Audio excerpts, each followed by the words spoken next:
Okay, let's unpack this. Take a moment right now and just think about your daily life. Hmm. How often do you find yourself telling someone about something that happened? Maybe recounting a funny moment from the weekend. Oh, constantly. Or sharing something from your day, maybe explaining a situation at work. All the time, right? We're always Yes. sharing these little snippets of our lives, what we saw, what we did, what someone said to us. Yeah, or listening really intently when a friend explains some tricky situation they had to deal with. Exactly. It's everywhere. It really is. Storytelling isn't some, distant formal art form just for professional writers or actors. Not at all. It's it's fundamentally woven into the fabric of our everyday conversations. It really is how we interact, how we share our world. Absolutely. It's how we connect, isn't it? On a personal level. It's how we make sense of things that happen, how we build understanding with other people. You're sharing a piece of yourself, really, your perspective. That's a good way to put it. Yeah. Sharing your perspective. And that fundamental role, that deep connection piece, is precisely why this deep dive is so incredibly relevant to you, especially if you're working on communicating effectively in English. Right. Because every single time you share an experience from your past or describe something you saw or recount something that happened to you personally, Your storytelling. at its heart, Yeah. you are telling a story. And mastering this skill is just essential for effective, natural, real-world English communication. It's not just about, like, listing facts. No. It's about sharing your experiences in a way that other people can actually follow, understand, and, importantly, connect with. And this is really clear from the stack of source material we've been digging into for this conversation, telling stories smoothly and clearly in English presents some specific hurdles for learners. Yeah, definitely. The sources really highlight that. One major challenge they point out is when people's ideas feel disjointed, kind of jumping around without a clear flow. That lack of narrative flow. Yeah. I saw that mentioned a lot. The Mhm. sources describe it like trying to build something complex, maybe a bridge, like they said, but the pieces are given to you in a completely random order. Okay, yeah. So it becomes incredibly difficult for the listener to see how one part logically connects to the next, or even to grasp the overall picture of what happened. They're constantly having to mentally reassemble the pieces. It sounds exhausting for the listener, like walking a path where big chunks are missing. You have to keep guessing where to step next. Mm-hmm. Disorienting. Yep. And the sources emphasize that another big challenge they see is linked to managing the timeline, when things happened. Ah, yes. Getting tangled up with verb tenses, choosing and, crucially, using the correct past tenses consistently to show the sequence of events. That trips a lot of people up, according to the material. Totally. If the tenses are all over the place, it can make it sound like things happened in a completely different order than they actually did. Right. Or it leaves the listener wondering, wait, is this still happening now? Or did this finish before the next thing started? Exactly. It's just a major source of confusion for someone trying to keep up with the actual sequence and completion of your experience. They can't build that mental timeline. And then there's the detail issue. Oh, yeah, the details. The sources note that sometimes, even with the best intentions, maybe you want to be really thorough or precise storytellers, can just overwhelm the listener. Yeah. Too many small, maybe irrelevant details. The listener just gets buried in the information. Yeah. It's the opposite problem of not enough information, but it's just as disruptive to understanding, right? Absolutely. The sources use a great analogy for this. It's like trying to find one specific person you're telling a story about in a really crowded photo. Okay. But you spend all your time describing every single other person and object in the background first. Like, oh, and there's a guy in a blue hat and the wallpaper is striped. And the listener's thinking, but who are we actually talking about here? They can't find the main subject anymore. Exactly. Their brain is trying to process all that extra non-essential visual data, or verbal data in this case. That analogy from the sources really hits home, doesn't it? Yeah. It vividly shows how extra details, even if they're accurate details, can completely obscure the main point of your story. So our mission for this deep dive, then, is to take these specific challenges, the disjointed flow, the timeline confusion from tenses, the detail overload, and tackle them head on. Right. Using the practical insights drawn directly from our source material. Exactly. We're going to unpack what these resources suggest is the pathway forward. We want to lay out a clear, actionable roadmap for you for telling your stories in English more effectively. So we'll look at how to build a simple, solid structure. Yeah, the foundation. Mm. And introduce some specific natural-sounding phrases that really help guide your listener along, like little signposts. And strategies for adding just the right amount of color, those details and emotions, but without overwhelming anyone, finding that balance. And fascinatingly, we'll even explore a bit of the cultural context of storytelling in English, which the sources suggest is actually pretty crucial for understanding why native speakers sometimes tell stories the way they do. That cultural piece is really interesting. Okay. So, by the time we finish our conversation today, the absolute goal is for you, the listener, to feel significantly more equipped, much more confident. Empowered, maybe? Yeah, genuinely empowered the next time you want to share a personal experience in English. You'll have practical tools straight from the source material to make your stories clearer, more engaging, and ultimately just more enjoyable for people to listen to. That sounds like a deep dive absolutely worth taking. Let's jump right in. Let's do it. And according to our source material, the absolute foundation, the bedrock upon which everything else rests, is structure. You know, what immediately stands out from these sources is how clearly they identify the root cause of so much of that confusion you see. Yeah. When English learners try to tell stories, it's precisely that lack of structure, isn't it? It really seems to be the core issue they highlight. When you jump from one part of an event to a completely different part, or you introduce key people or places really late in the story. Or just start telling the story right in the middle of the action without any setup. Yeah. It forces the listener's brain to constantly work overtime, just trying to figure out what's going on and where they even are in the story. The sources use a really evocative phrase for this. They say, it's exhausting for the listener. I can imagine. Their mental energy is spent trying to build the basic framework of your story, instead of just being able to relax and follow the narrative itself. It really is like trying to assemble a piece of flat pack furniture without any instructions, you know? That's a good one. Yeah. You have all the pieces there, the events, the details, the characters, but you have absolutely no clue how they fit together or, crucially, in what order to build the complete item. You've got the components, but no blueprint. Or, as the sources also illustrate, it's like trying to follow a map where significant pieces are missing or just jumbled up. Maybe you see the starting point, maybe you know the final destination, but the path between them is just this confusing mess. There's no clear, logical progression from one moment to the next. It's completely disorienting for the listener. They can't follow the thread. Exactly. But the fantastic news, the really powerful insight the sources offer here, is that the solution to this foundational structural problem is actually wonderfully simple. Simple is good. And incredibly effective. They boil it down to this. At its core, a good story, any good story, really just needs three fundamental parts. Okay, just three. Tell me more. The beginning, the middle, and the end. That's it. Beginning, middle, end. Okay. The sources stress this as the universal framework that applies to everything. From a quick, casual anecdote you tell over coffee to, a complex novel or a feature film. It's that basic. And when you think about it, that structure makes intuitive sense, doesn't it? It sort of mirrors how we naturally experience and process events in the real world. Right. Something starts, then something happens, and then it concludes. There's a natural arc. It provides a predictable, kind of comfortable mental path for both the storyteller who's organizing their thoughts. And for the listener who's trying to follow along, our brains are really wired to understand narratives that follow this kind of linear progression. Setup, development, resolution. And the sources really emphasize starting with simplicity when you're focusing on structure. This isn't about immediately trying to implement complex literary techniques or, fancy narrative devices. Not at all. That's way down the line, if it's even necessary for casual conversation.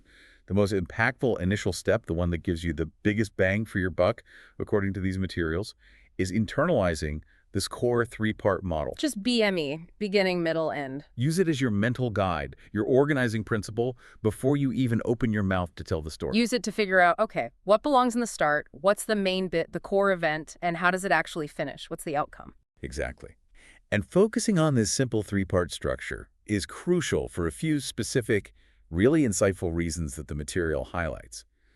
Firstly, for you, the storyteller. Oh. It acts as a powerful tool to manage the information in your head. When you know your goal is simply to cover what happened first, the beginning, then describe the main event or change the middle, and finally explain the outcome, the end, it creates a kind of mental filter. Ah, a filter. How so? Yeah. It helps you filter out the tangents, those small, irrelevant details or side stories that aren't essential to moving the main story forward logically. Right, the things that pull you off track. Exactly. It keeps you focused on the narrative path. It prevents you from getting lost in your own memories or just a chaotic rush of thoughts while you're trying to speak, which the sources note is a really common problem when you lack that structure. You just start rambling. So it's like having a clear path with guardrails. It helps you stay on track with the most important points of the story. Precisely. It gives you a mental roadmap. And for the listener, this simple three-part structure is, as the sources put it, a clear map for them too. Okay. From the very first sentence, if you set the scene effectively, they instinctively know, okay, they're telling me who, where, and when. This is the setup. Right. They know where they are. Then when you move to the middle, they think, here comes the main thing that happened. And they anticipate the ending will provide closure. It creates expectations. That must make it so much less effort for the listener. Their brain isn't constantly scrambling, trying to piece together the timeline or figure out the core sequence. Significantly less effort. The sources use the term cognitive load. A clear structure dramatically reduces the listener's cognitive load. Cognitive load, I like that. They aren't constantly trying to figure out where are we in this story, what's the point, what happened when. They can just relax and listen because the structure is clearly signposted and it's supporting their understanding. Which, as the sources point out, directly combats that feeling of confusion or being overwhelmed that we talked about earlier. They can just follow the narrative unfolding in a predictable, clear, and frankly more comfortable way. So that's the first and perhaps most powerful takeaway from this material. The absolute power of this simple three-part structure, beginning, middle, end. It's the essential skeleton, the foundational blueprint for clarity in storytelling. Get this right, and you solve a huge chunk of the potential confusion problem. It really is the essential foundation. Okay, so now we understand this overall framework. Let's delve deeper into each of these parts, building the story piece by piece, just as the source material guides us. Right. Let's start at the very beginning, as they say. The beginning, okay. The sources consistently label this part as setting the scene, and they are very clear about its main job, its primary purpose, to quickly orient your listener. Get them grounded. Exactly. You absolutely must give them the essential context right up front. Right. Think about it. Before you launch into the most exciting or important part of your story, the actual event, you need to give the listener the critical background information. Who was involved? Where were you? When did this happen? All that basic stuff. Otherwise, they're spending the first part of your story playing catch-up, trying to figure out these basic facts while you're already halfway through describing the action. That's so true. Their brain is still trying to load the scene while you're already running the movie, basically. Precisely. It's like providing the vital coordinates on a map before you describe the journey itself. The sources list 4 key questions the beginning of your story should ideally answer to achieve this quick orientation. Okay, what are they? Who is involved? Where is it happening? When did it take place? And what was generally happening right at the start? Those 4 questions. Who, where, when, what, initially.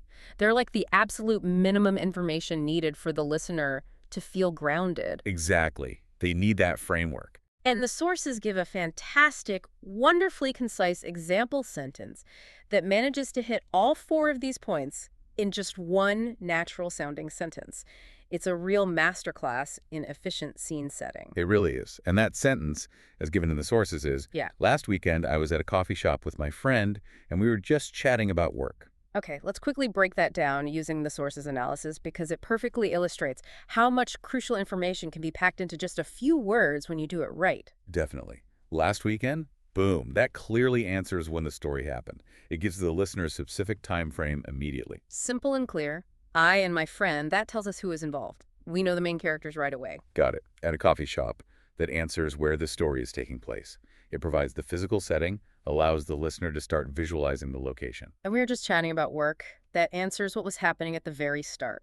It establishes the initial state of things, the general calm situation before the main event occurs, sort of the baseline. See how efficient that is? Just one sentence, and the listener is completely grounded. They know who, where, when, and what you were generally doing at the outset. They have the starting point, the coordinates for your story's journey. It's remarkable how much context that provides with so few words. And why is getting this information out first so important? What happens if you skip this beginning phase or delay giving this context? Because, as the sources strongly emphasize, it prevents that immediate confusion we discussed earlier. If you just jumped in with something like, someone gave me a free dessert, what happens in the listener's mind? Right, questions immediately pop up. It instantly all starts racing. Wait, where were you? Who were you with? When did this happen? Why did they give you a free dessert? Right, all those basic questions are competing for their attention, distracting them from the actual story you're about to tell. Exactly. Answering those crucial basic questions up front means the listener isn't distracted trying to piece together the fundamental context while you're in the middle of the interesting part. Their foundation is set. They are ready to receive the actual narrative because the scene has been clearly painted for them. It sets their expectations, allows them to visualize the setting and characters from the get-go. It provides the necessary mental image before the action even begins. It's like preloading the background scenery before the main actors step onto the stage. That's a good analogy. Let's think of a couple more examples from the sources that use the same principle of setting the scene efficiently. How would a work story start following this pattern? Okay, a work story following this pattern might begin. Yesterday morning, I was sitting at my desk, working on that big report. Okay, hitting all 4 points again. Exactly. When? Yeah. Yesterday morning. Who? Where? At my desk. What initial activity? Yep. Working on that big report. All the essential context delivered efficiently before the main work trauma unfolds, whatever that might be. Perfect. Or a travel story start. How would that sound? A travel anecdote could start. A few years ago, I was backpacking through Italy with my sister, and we were looking for our hostel again. Huh? Okay. Again. Again, same principles. When? A few years ago. Who? I and my sister. Where? Backpacking through Italy. What initial activity? Looking for our hostel again. The listener knows who, where, and when they are in the narrative before you even mention finding the hostel or getting lost or meeting someone interesting, whatever the main event turns out to be. Okay, so the beginning is all about setting the scene clearly and efficiently by answering those 4 key questions. Who, where, when, and what was happening initially. Got it. Scene set. We have the foundation. Now we need to move into the main event, the core of the story. Right. The middle. The source material describes this as the part where something interesting happens. It's the main event, yeah, the turning point. Precisely. It's the core event, the incident, the change that makes this particular story worth telling in the first place. It's often where a problem arises or something unexpected occurs or the main action unfolds that disrupts the initial situation you described in the beginning. The sources call it the exciting part, but they define exciting pretty broadly, right? It doesn't have to be like an action movie scene. No, not at all. It just means anything noteworthy that changes the initial state. It could be funny, weird, surprising, challenging, awkward, anything that breaks the routine established in the beginning. Okay. Picking up our coffee shop example from the sources, after setting the scene, last weekend I was at a coffee shop with my friend just chatting about work, the middle is where the disruption, the main event, happens. Suddenly the waiter walked over and gave us a free dessert. There it is, the surprise. We were so surprised because we hadn't ordered it. Boom. There's the disruption. Chatting about work is interrupted by the unexpected arrival of this unsolicited dessert. That's the event the story is truly about. And that word suddenly is a great signal, isn't it? It flags to the listener that the main event is starting, that things are changing abruptly from the initial situation. It really highlights the shift. It's a fantastic verbal signpost, as the sources would put it, indicating a shift in the narrative's energy and focus. It wakes the listener up a bit. It makes the unexpected event feel just as sudden and impactful to the listener as it must have felt to you. And the immediate reaction, we were so surprised because we hadn't ordered it, doesn't just add emotion. It highlights why this moment is noteworthy. Right. It wasn't something expected or routine. It explains the surprise. So the middle isn't just any random action that occurs. It's the specific action or event that matters for this particular story.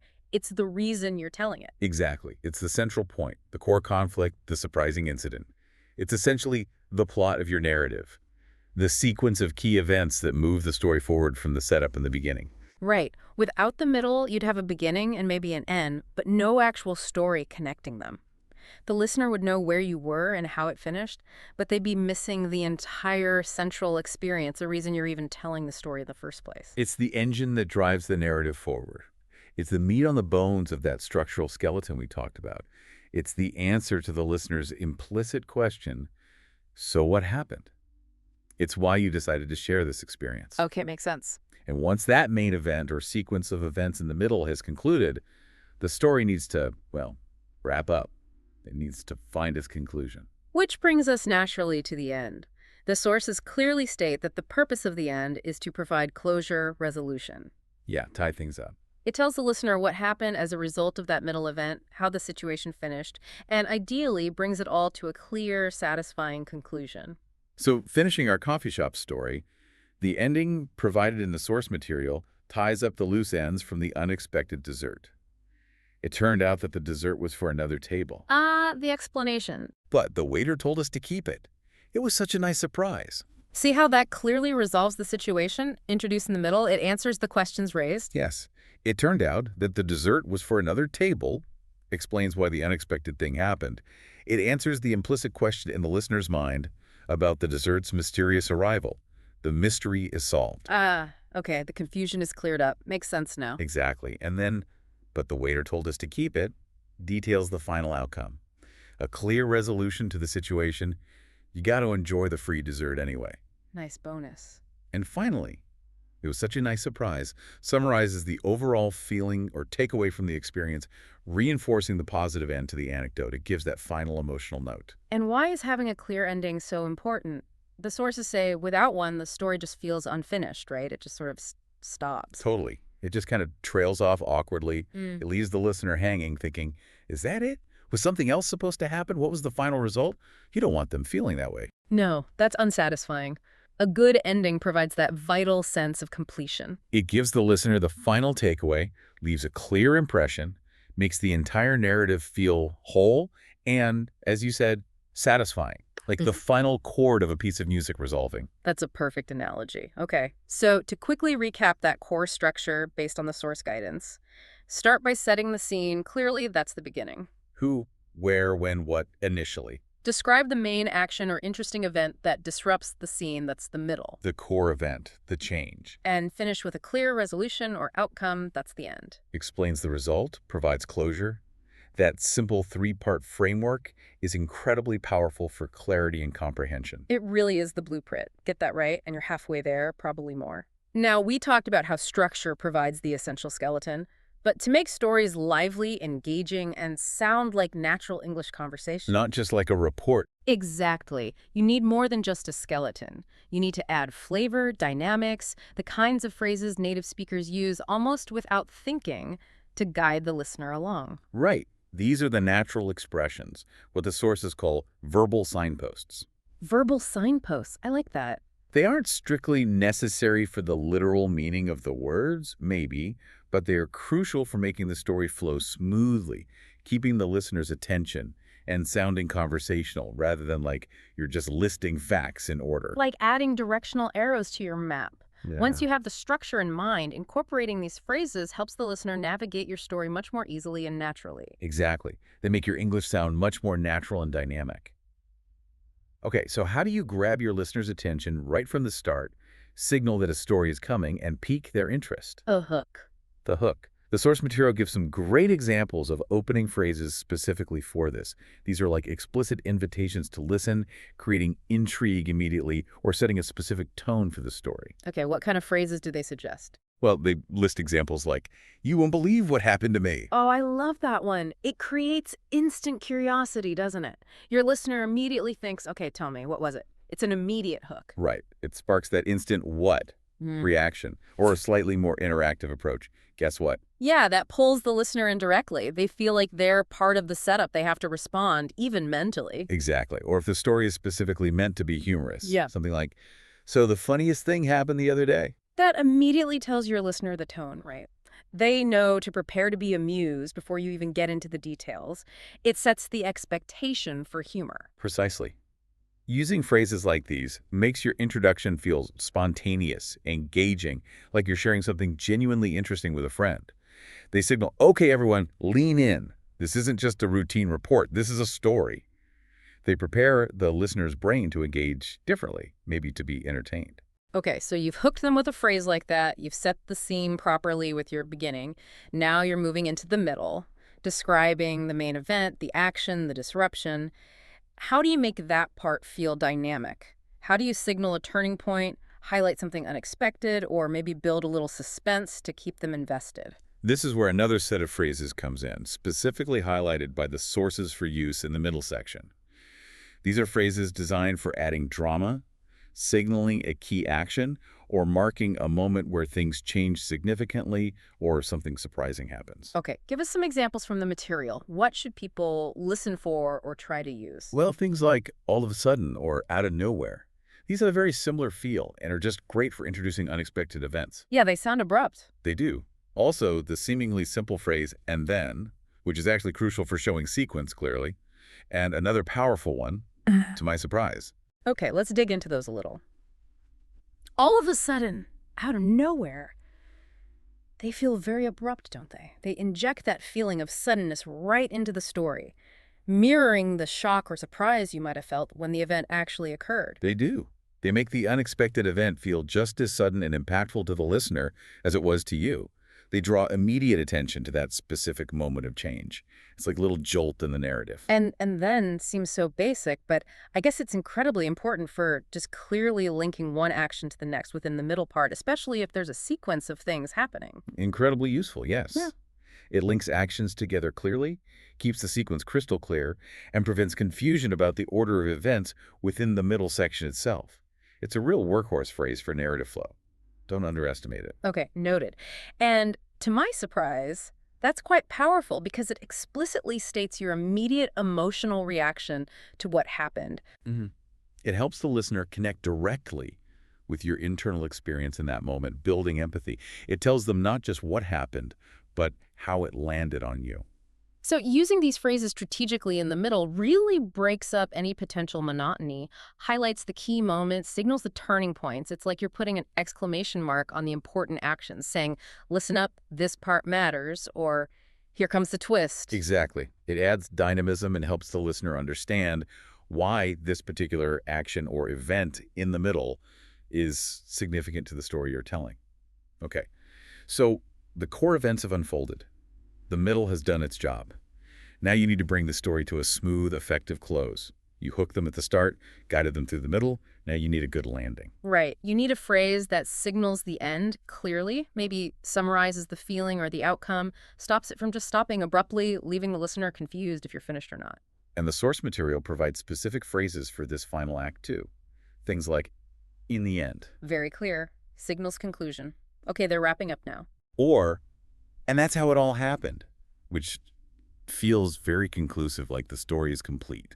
Nothing more to add. Yeah, that feels final. Or maybe a phrase that summarizes the overall feeling or the main point of the experience. Something like, it was such a crazy experience.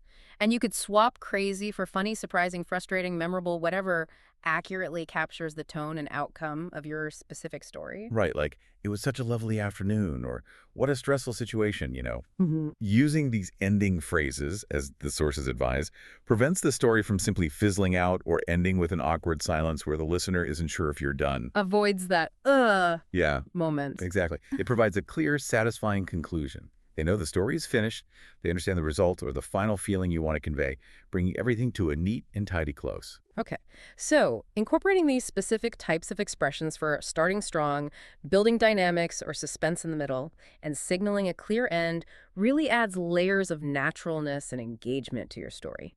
They are powerful tools that guide the listener smoothly through your narrative and make the whole thing much more dynamic and enjoyable to listen to. They definitely take this solid structure and make it sound like real flowing conversation, not just a report.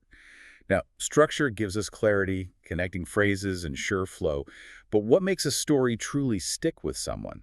What makes it memorable, relatable? Ah, yeah, when it feels vivid, right? Yeah. Real, when the listener can really see and maybe even feel what you experience. Exactly.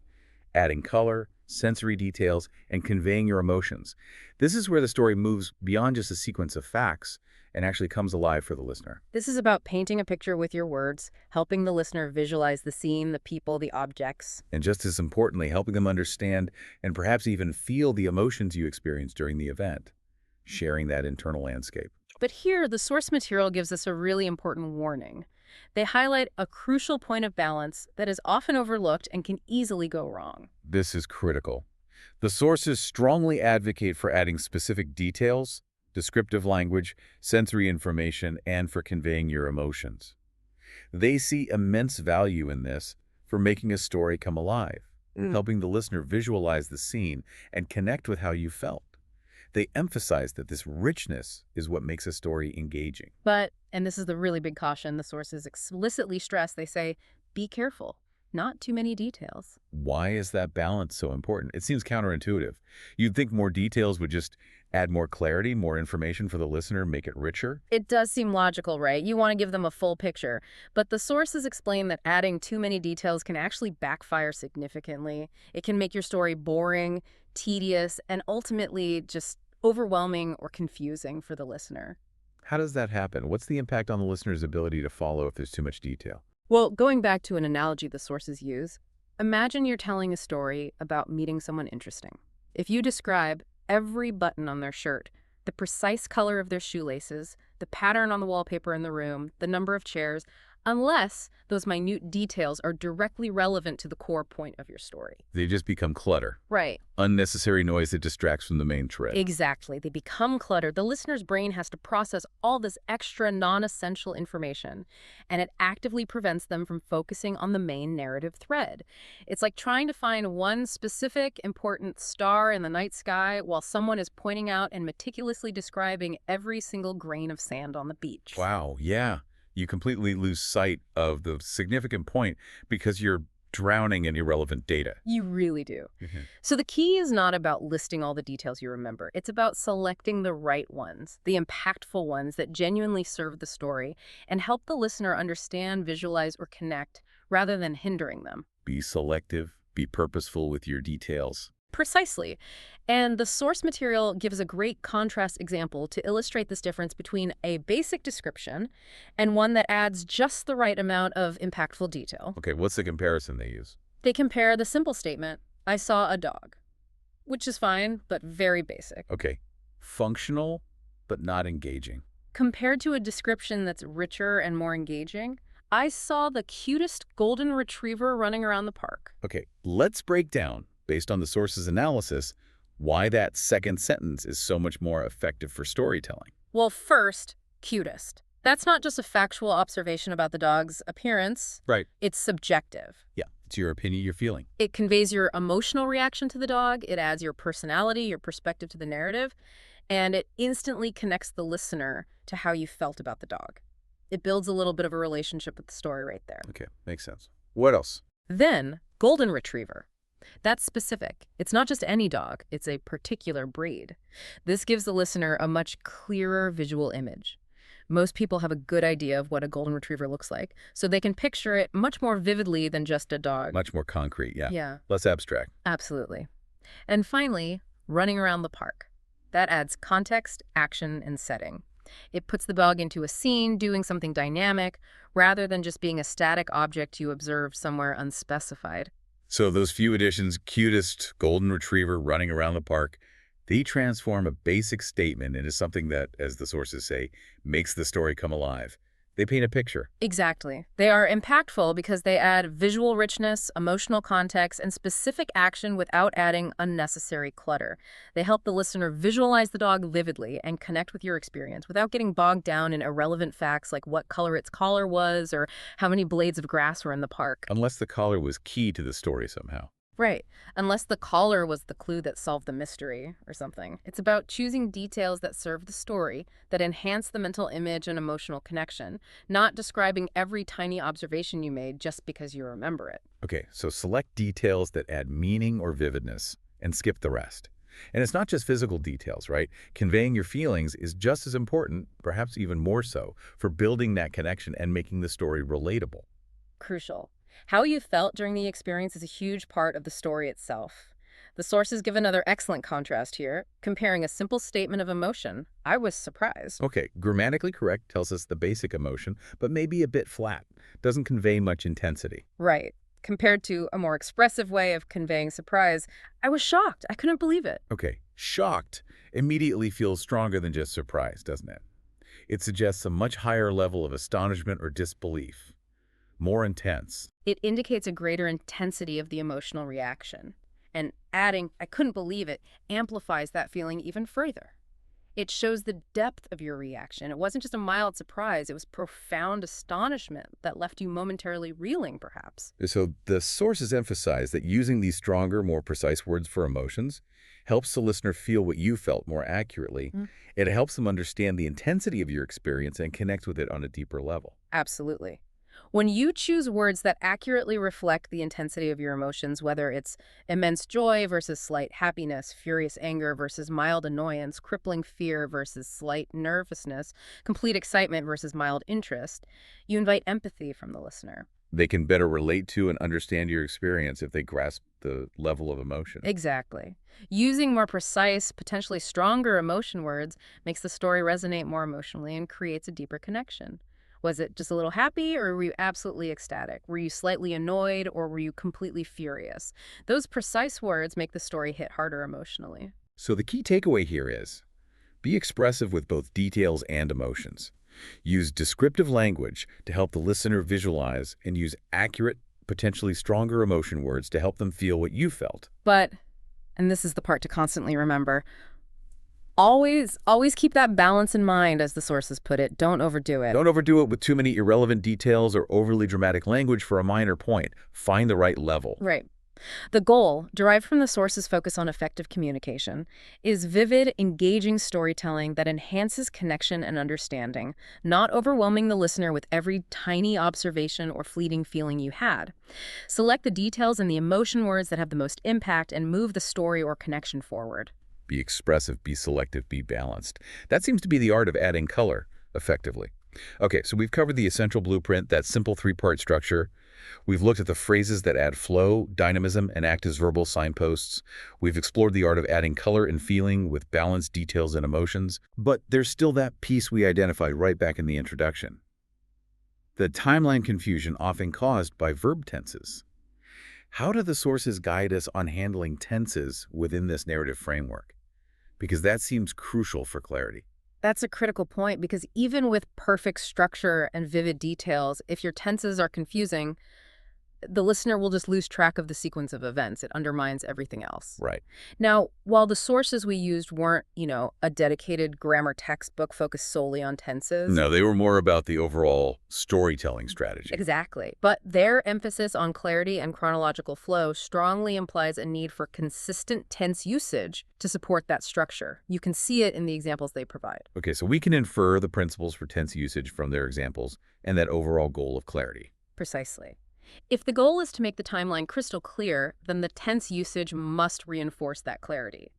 Let's look at how the tenses typically work within the beginning, middle, and end framework, drawing on the patterns seen in the source's examples.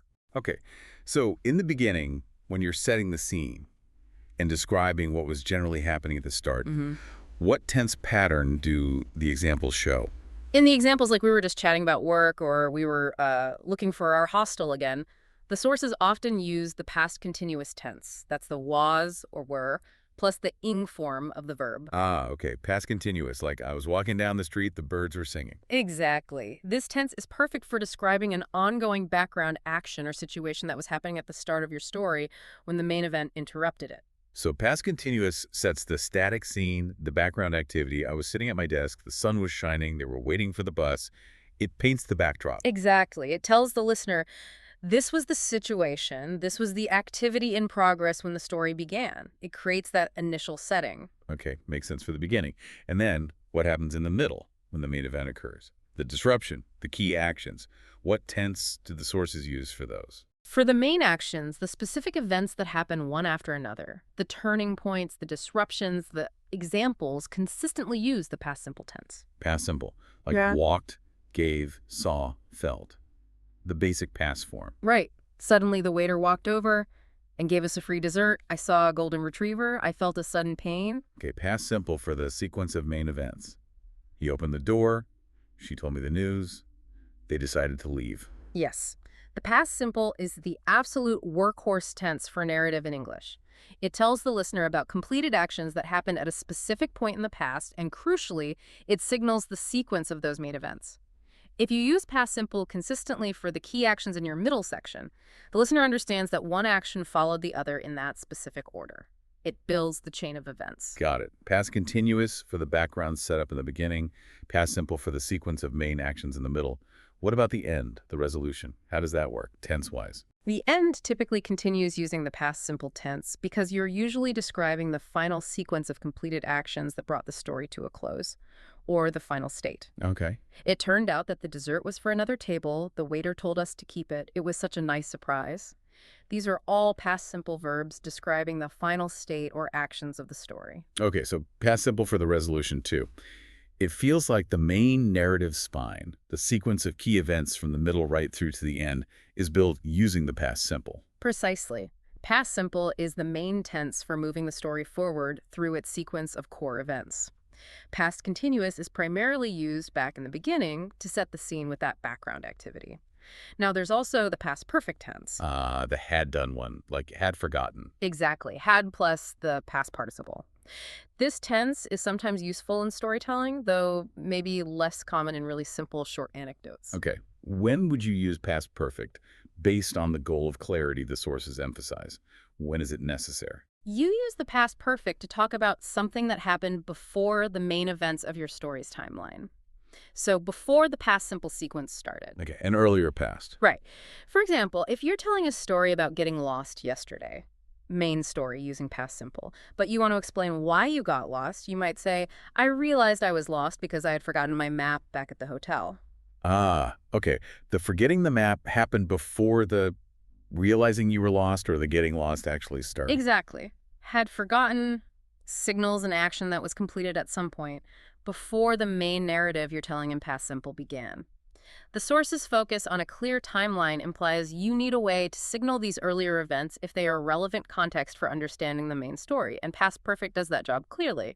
It avoids confusion about which past event came first. Okay, that makes sense. It clarifies the sequence when you jump back further in time, so to tie it all together based on the source's emphasis on clarity and flow. Past continuous for the background setting in the beginning. Past simple for the main sequence of events in the middle and carrying through the resolution in the end. Yeah. And past perfect if you need to mention something important that happened even before your main story's timeline began. Right. Focusing on these three tenses and using them consistently to signal sequence, past simple, background, past continuous, and earlier past perfect is really key to overcoming that timeline confusion the sources mentioned.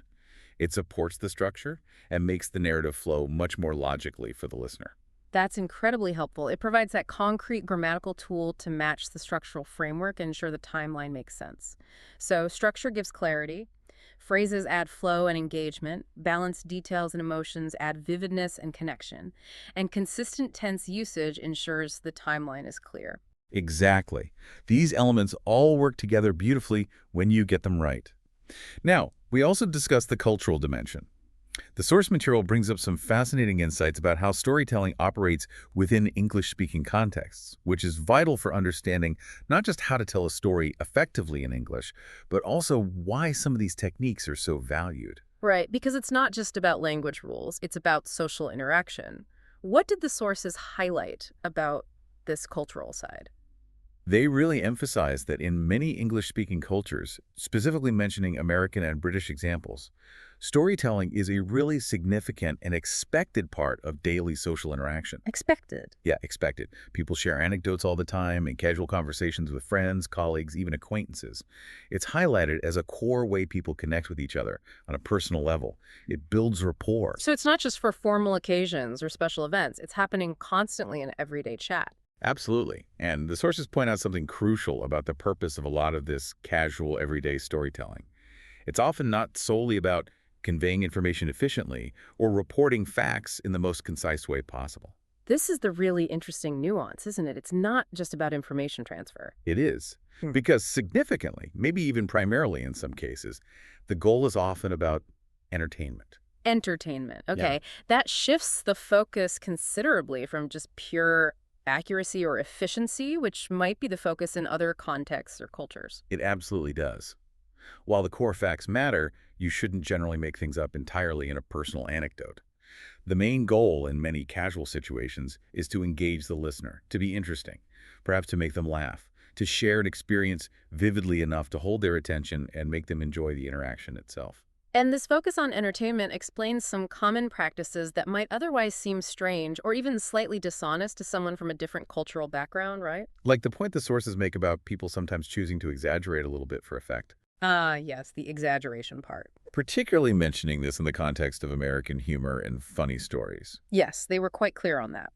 And they stressed the motivation isn't really to deceive, No, not usually. but specifically to make the story sound funnier or more dramatic and therefore more entertaining for the audience. Right, because the cultural value placed on the entertainment factor of a story in these contexts can be so high, a small, harmless embellishment, something that exaggerates a reaction slightly or makes a detail a bit more dramatic to boost the comedic effect, is often just accepted, even expected sometimes, by native speakers in informal settings. It's seen as part of the informal performance of telling a good, engaging story. Exactly, making it better for the audience rather than fundamentally changing the truth of the event. So you're not changing the core event. You did get the unexpected dessert, you did see the cute dog, but you might ramp up your described reaction to the dessert to make it funnier. I almost fell off my chair. Or describe the dog as the cutest or the craziest dog ever to emphasize its impact on you and make it more memorable for the listener. Right, you're crafting the narrative specifically for enjoyment, for connection, through shared amusement or surprise. Okay.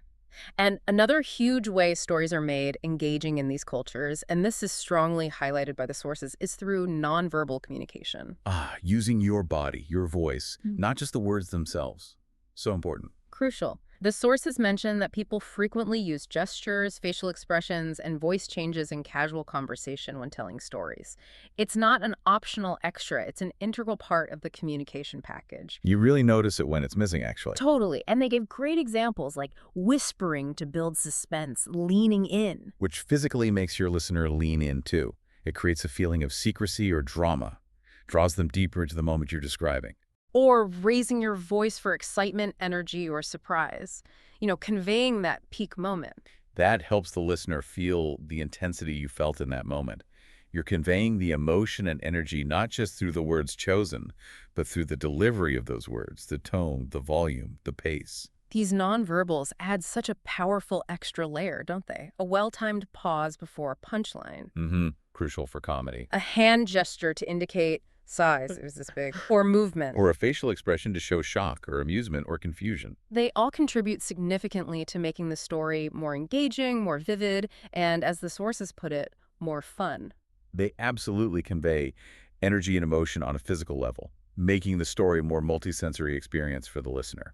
It's an integral part of the storytelling performance in these contexts, especially in casual conversation. It's part of the whole package. So, understanding this cultural dimension that casual storytelling is common practice, often aims for entertainment, might involve humor and slight exaggeration for effect, and heavily relies on nonverbals, gives you crucial insight into why native speakers tell stories the way they do. Absolutely.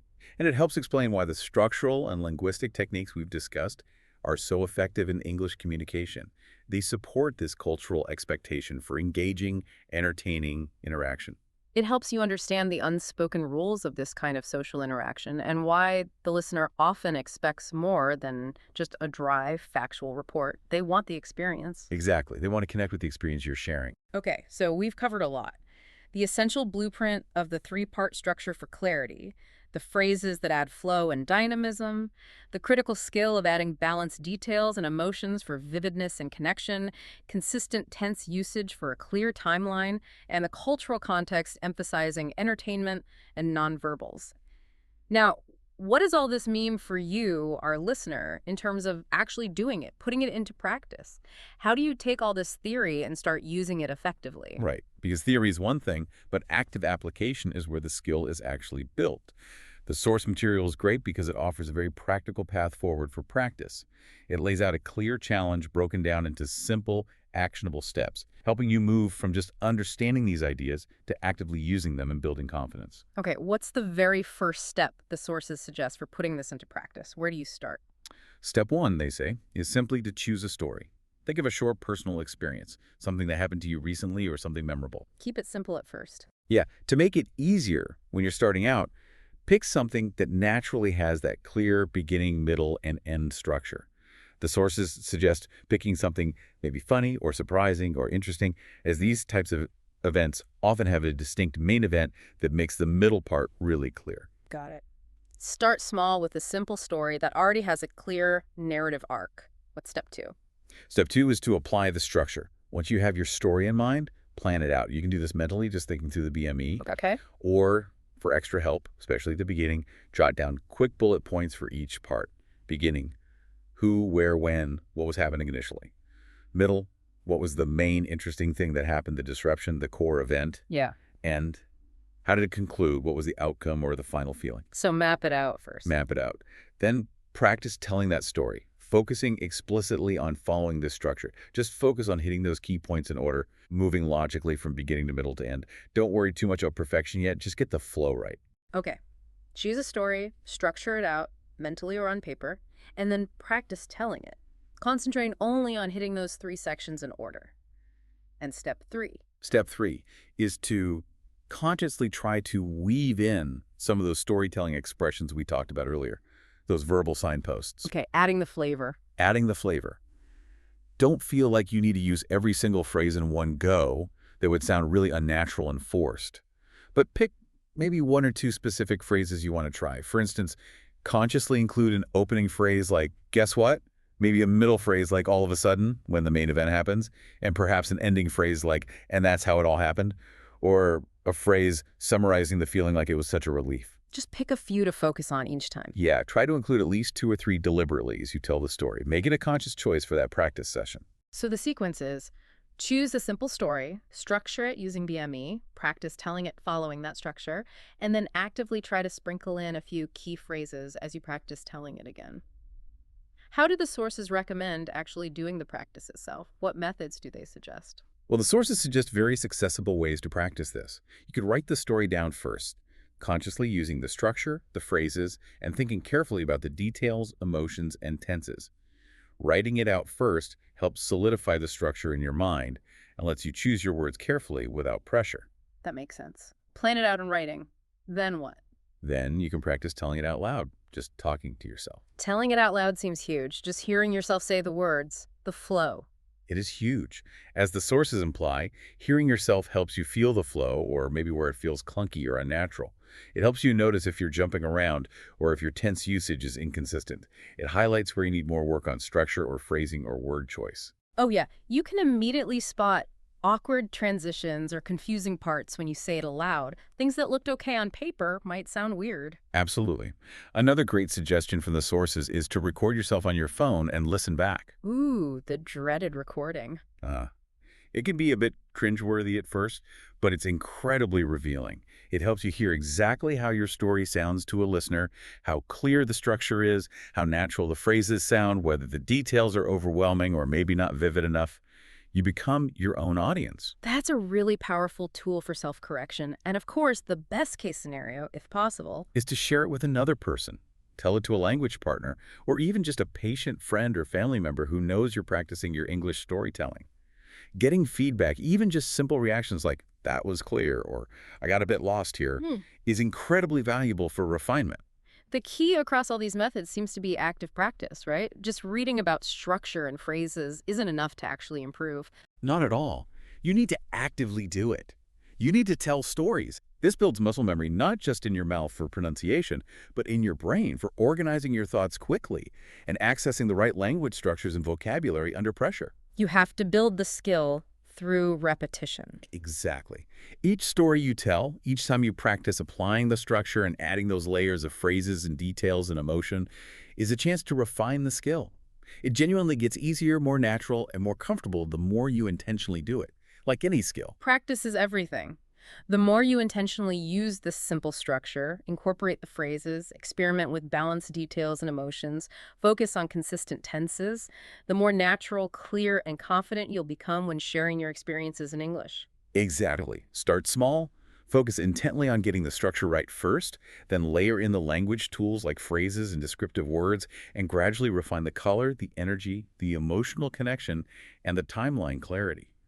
It's a process, but one that's entirely achievable with consistent practice, as the sources strongly suggest. This has been a really comprehensive deep dive into a skill that is so absolutely fundamental for everyday English communication.